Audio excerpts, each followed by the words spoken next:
At the start of 2022, I embarked on a project to start to collect as much data and information as I could on long-term athletic development.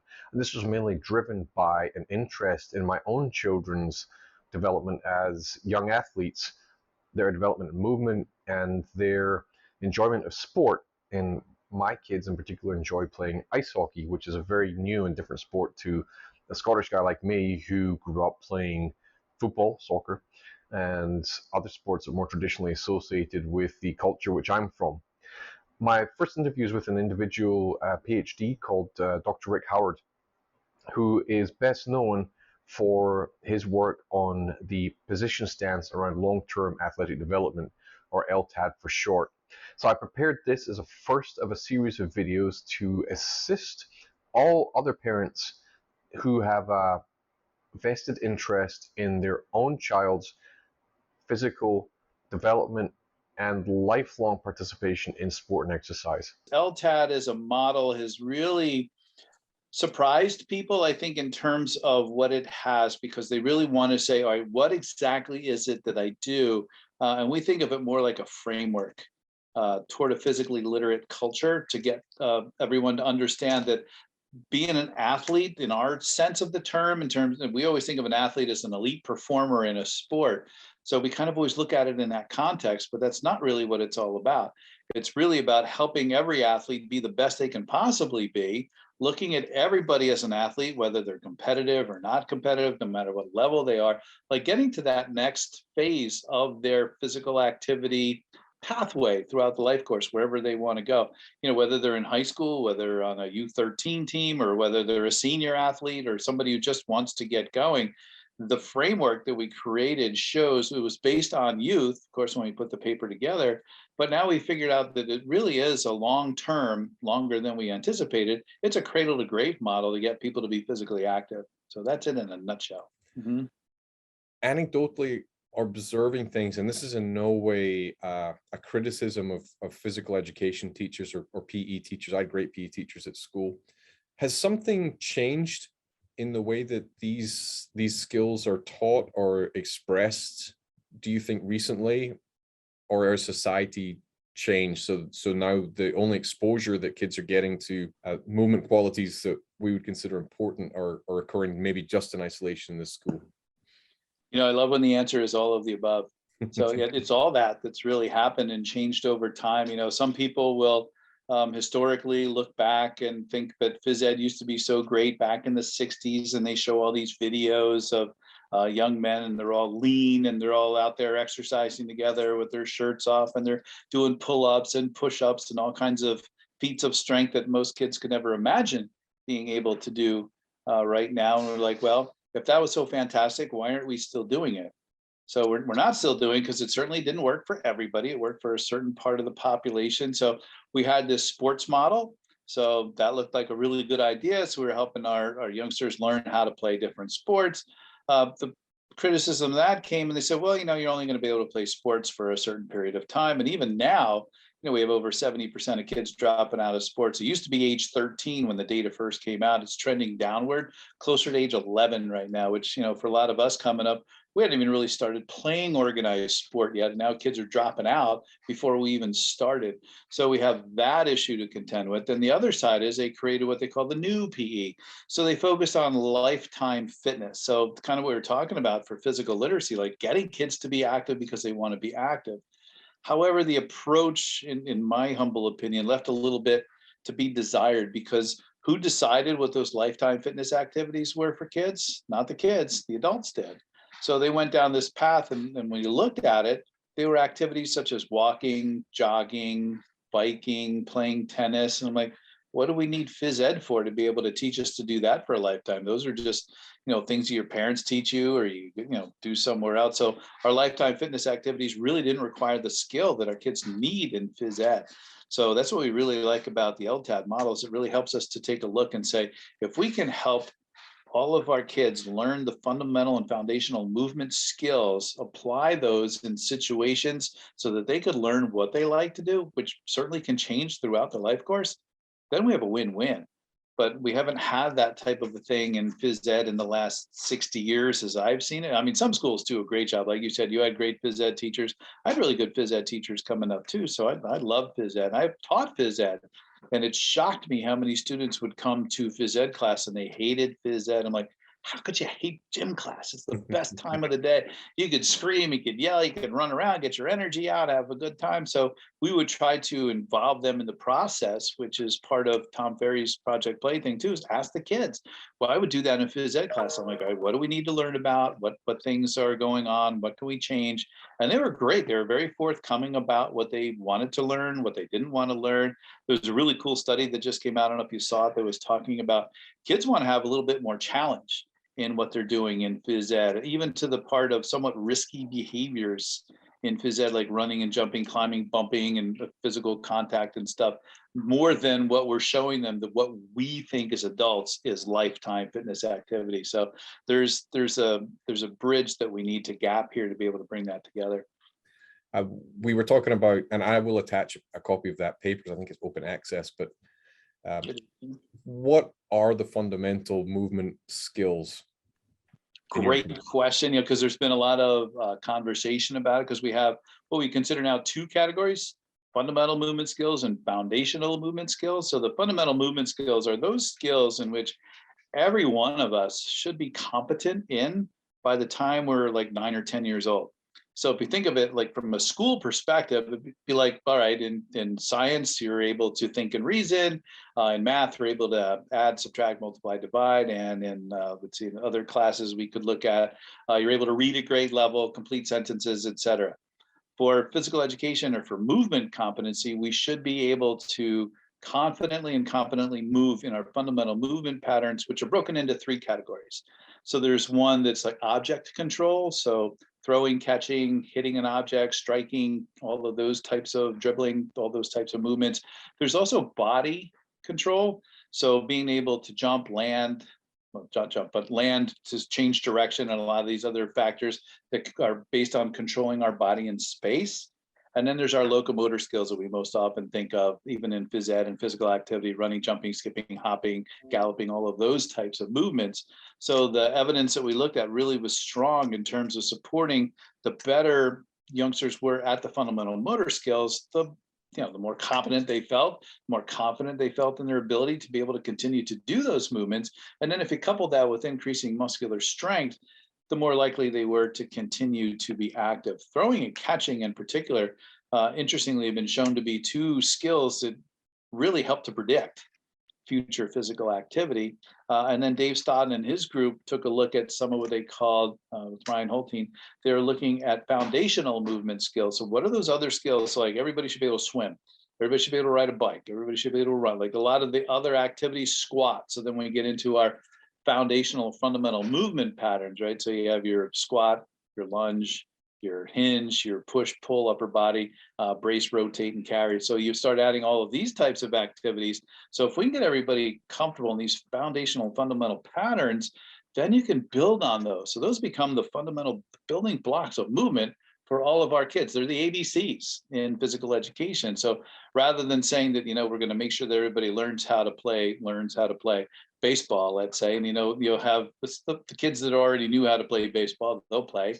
Others might pick up a little, and the others are completely lost, and then they never get it because they just keep repeating it that way. So they're not teaching necessarily the skills that are involved. It never gets broken down. Here's a swing, here's a stance, here's how to throw, here's how to catch. As I mentioned, I taught phys ed for a few years, and I noticed that one of the other phys ed teachers with us was not really competent in their fundamental movement skills either. So to be able to teach youngsters without having those patterns confidently developed in that phys ed teacher made it difficult. And that was a teacher largely responsible for the lower elementary grades, which is where the kids really need the best. And so we're not giving kids those teachers sometimes that can really help to teach those skills. I talk about it all the time because I take my dog for a walk over at this park. And over at the park, I'm watching all these soccer practices going on and softball practices. And I'm like, well, what the kids have learned is what they've seen on the highlight reel. So the fundamental middle skills for soccer, you have running and you have kicking. So if the kid doesn't have the skills to do either or both, or put them in combination together, they're gonna suffer. But that said, they know that the object is to take the ball down the field, whether it's a short-sided field or a regular field. They know to kick it into the goal, whether it's a big goal or a little goal. And it doesn't matter if their form is good or not so good, or it's hard to dictate that at a certain age. But do they look like they're moving within the confidence and competence of their particular pattern at that time? And then can they get it in the net? Well, regardless of whether the ball goes in the net or not in the net, they all do the celebratory dance. They have that down to a science. I'm like, wow, if they could master that, they could easily be shown how to kick better, how to run within their body limits. And they're missing out on a lot. So, it's nice to be able to select the kids who seem to have already figured it out. But how do we get, and my notion has always been, how do we get parents involved? Like, why are they just sitting in chairs on the side on their cell phones waiting for practice to end? They're the role models at that age. Get them out on the field, have them help the coaches to teach some of these skills and stuff. So we're missing a lot of great opportunities.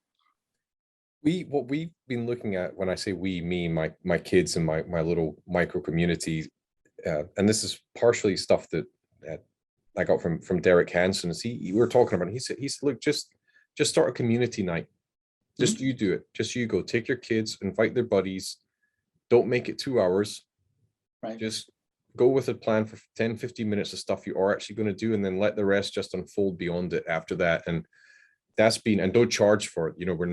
I'm not saying people shouldn't get paid for this type of work, but just start with the engagement and start with the numbers, get the buddies down, and then it'll happen. Mm-hmm. Yep. And I think as a parent, that's the hard part, is you don't want to be cracking the whip all the time and making your kid go to track and making your kid do this. And that costs, and I think it affects the interpersonal relationships. I'm in Texas. They love football here. Mm-hmm. They start pushing for that at a very young age. I'm already getting, oh, he's going to be good. Especially my smaller kid that's rather well built at 8. I'm already getting, oh, he'll be playing football. I'm thinking, no, he bloody won't. But early, the pendulum obviously swung away from early sports specialization. As much as I see the discussions now saying early sports specialization bad, all great athletes, generalists, which it's never as absolute as that. But and I see it starting to swing back a little bit. Now if you want to be really good, you have to have certain mastery of certain things at a younger age, and the other stuff will come with time.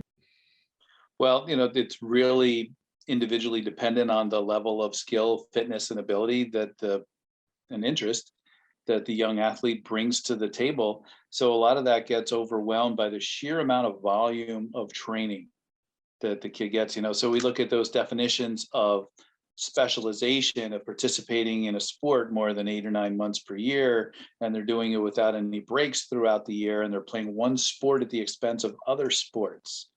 Then they say that, well, the other kids that are not specializing, and you look at football, it's a great example because a lot of football players run track. So, if you're the lineman, you're doing the throws, and if you're a back, then you're doing the sprints. Well, is that really sport diversification, or is it that you're keeping in shape for football? So when you look at some of the other sports that some kids are playing, they're doing it as a supplementary sport to their primary sport. So what we would really like to see is, are they getting different directions, different movements? And you have sports that complement one another. The strategies in basketball and lacrosse are somewhat similar, so you could cross-train that way. We created a program when I was in Philadelphia where we got lacrosse and hockey together. Cross-trained coaches, cross-trained officials, and got the kids involved in both programs, which was really, really helpful. Taught a lot of different types of skills and patterns for everybody involved. So that's a real crux of it. It's like, what is the extent of the overall load that every kid is bringing to the table that day? Do they have a personal trainer that's working with them 2 or 3 times a week for an hour? What else are they doing outside of that? Are they on another team? A lot of these kids that are specializing, they're playing the sport not just in one program. So you look at the pitch count in Little League Baseball. Yeah, maybe they're only pitching 70, 75 because they tracked it on that team. But tomorrow they're playing for another team and they're still going to have the 70 pitch count, but they're still pitching too much because they're playing on more than one team at the same time. So your notion before of starting that nice recreational strategy for kids, like teach them all the skills doing different things. How do they put that together throughout the course of their time? But one of the other big things that's missing is the free play aspect of it. The kids' lives are so completely structured that if they're not within a league or within a team, they're not just out playing on their own. We've lost that too. So, the solution, of course, we can create lots of free opportunities for kids to play. It's a fantastic time to get your coach's eye, really watch a kid in their own environment. How do they move now? If you have them running from first to second base, they learn that pattern and they can replicate that pretty well for you. But if you all of a sudden have them playing tag and you're like, oh my goodness, they can't get out of their own way.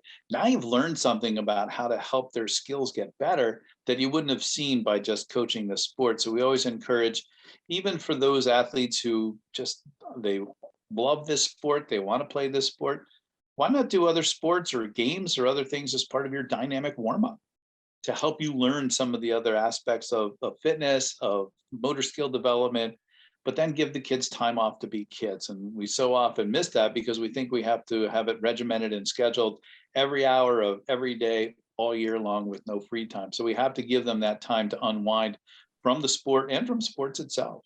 Realistically, the motivation, people mimic behaviors. So if somebody on my kids' team sees that one of the players is having a private lesson, they don't really think about the how, whys, or ands, or if one private lesson every Tuesday over a 5-week period is actually going to make any difference at all. They just get into it. I mean, what's the sort of messaging there? At what point does that extra work start to actually matter, or does it ever matter? Well, there are those who argue that for developing those skills and in certain sports, like those that are early specialization type sports, gymnastics, platform diving, et cetera, you need to start to learn those skills at an early age or you're going to be at a distinct disadvantage. So there's nothing wrong with continuing to develop and hone those skills, but it shouldn't only be those skills. It should be a whole repertoire of skills. We talked about it in the papers, long-term athletic development. We're developing athleticism. It's the ability to do different movements in different planes and in different ways. And the Canadian model is really great the way they explain it in a variety of surfaces, in a variety of settings, in a variety of patterns. So that when we're really building the competence, it's not just the movement patterns of that one particular sport. As we said earlier, just look at that kid who now all of a sudden at 11, 12, or 13, maybe he was a kid who matured a little earlier than the others. So he was better because he was a little bit bigger for his age. Now all of a sudden the other kids are catching up. And he's not as good comparatively as he was compared to the other kids now. They pass him by, he no longer plays. What does he have to fall back on? They only learn those specific patterns up to a certain age, and it becomes just like in any other subject. All of a sudden you say, oh, I need to start to read again, and I'm 13. It's tough. So I think if we keep that analogy of what happens in the classroom with what happens in sports, because for some reason it's its own beast, it has its own rules. Like you never yell at anybody in class, but you certainly can out on the sports field, right? So how do we take some of those same factors back in to allow kids to, if you have motor skill deficiencies, it would be really great if we can incorporate that either into a warm-up or part of the strategies or into the games that we help the kids play. We don't necessarily have to isolate them and say, all right, so you three, because everybody's going to know they're the ones that need to develop a certain skill. They're getting sent to the other side of the field. How do you do it in an inclusive environment so that all the kids continue to get better? And that's really the strategy and the tough part for a coach. But looking at all of the skills and what we can develop, watching the movement patterns, you can include those so they can improve the skills they need to bring up and then improve the skills that they're already good at. But if we only focus on the ones they're good at, they're going to be lacking somewhere down the road. They always say you're only as strong as your missing link. There's going to be some point in time where that's going to catch up to you. I'd probably be remiss as well if I just didn't ask this. These are not one-off events. The implementation of a specific movement quality or pattern, that's not just something that I do one day. I mean, we're talking a period of time for somebody to assimilate and integrate a new movement quality. One of the things we looked at is all of these physical attributes are trainable across childhood and adolescence. So there was an earlier notion where we thought there was a window of trainability that if you didn't increase a young athlete's speed at 8 years old, they're never going to be fast. Well, because the window implies that it closes, but that's not necessarily the case. And because growth and maturation is not linear, goes all over the place. So you might get taller at one point and then not so much. Then you have the growth spurt. So, as kids are going through puberty and hitting adolescence, whole different set of variables needs to be tended to as your center of mass raises, as you have a much more difficult time changing direction, throwing some of the simple behaviors earlier.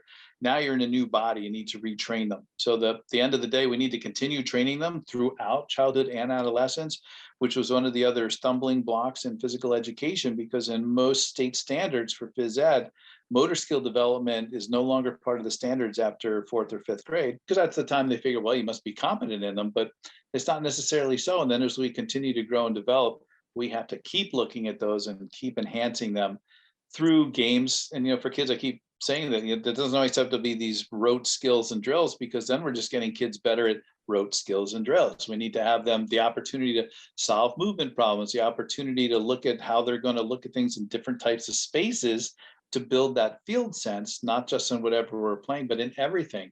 The better we can get kids to be at developing the field sense, to know where they are in space, anticipate what's going to happen, the better they're going to be able to do that in a variety of patterns. When I you mentioned growth, so I'm just going to ask the question about peak height velocity.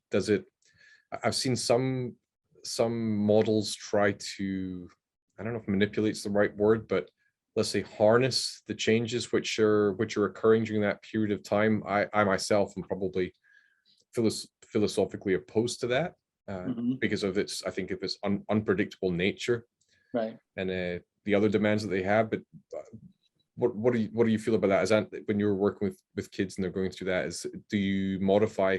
Are you trying to harness it, or are you trying to mitigate the extra energy and demands and so forth that somebody's having during that period of time? Yeah, I think that is a period where we need to really be aware of how each kid is moving compared to how they were moving. And in the US, we do a really terrible job of tracking peak height velocity anyway. So in the UK and other countries, they do a really nice job tracking that. And in the Canadian model, they say you need to track it at least on a quarterly basis, so you get a good idea of when peak height velocity is happening. The range is huge. The average age for a young boy might be 14, for a girl might be 11 or 12, but there's such a band on either side of that makes it difficult for us to say, well, gee, every time, as soon as you turn 14, here's what we're going to do. That won't work. Yes. So we still need to incorporate that into our training, and the more particular we can be in terms of sports training to recognize where kids are, then we could give them the modifications to reduce the risk of injury and help them to get through the growth spurt at the best possible way to increase their performance on the other side. Because that's the cool part. Once you go through the growth spurt, then we have these wonderful increases in strength and power and everything else as we get into adolescence. So we don't want to lose that opportunity because we did too much for one period of their development. In injury prevalence, have you seen any changes in patterns over the last 5 or so years in terms of injury prevalence, the types of injuries, the severity, and the management of them? I think the thing that I've seen the most of is the adultification of kids at practices. They're walking out now with their foam rollers, the kinesio tape. They've got their massage guns and everything else. Like, they see collegiate and professional athletes use them. Like, there's no evidence to suggest that any of that works or that you need any of that. But, they get that notion that that's exactly what they need. We don't know what the long-term effects of any of that are going to be at this point in time. In terms of overall injury rates, I think the biggest thing that we see is that the kids can't really move well. So they're much more likely to suffer an injury, like just trying to slow down, trying to stop and land. So, before it'd usually be some type of a performance injury. The concussion question is interesting because we have such an increased awareness of measuring concussions. So, the question is, do we have more concussions, or are we more aware that there are concussions? So we're doing a better job measuring it. I think we've taken wonderful steps to help to mitigate the effects of concussion and the incidence rates of concussion. I know there's conversation in football about, whether we go to a 2-point stance for a longer period of time so that our kids are more upright, less likely to bang heads. So lots of different things like that. I think we're much more aware of that and trying to help with that. I think the early sports specialization science researchers are also looking into what are the things that we can do. Can we include, like, the FIFA 11 different warm-up drills that we know can help reduce the risk of injury in our athletes over time? Can we make sure that we include those in our warm-up packages? The thing that just keeps getting me when we talk about safety in youth sports, we always talk about these factors, injury prevention routines, concussion protocols, getting sleep. We never talk about the strength and conditioning part. Like kids are just not strong and fit enough to take on the load that they're put in front of.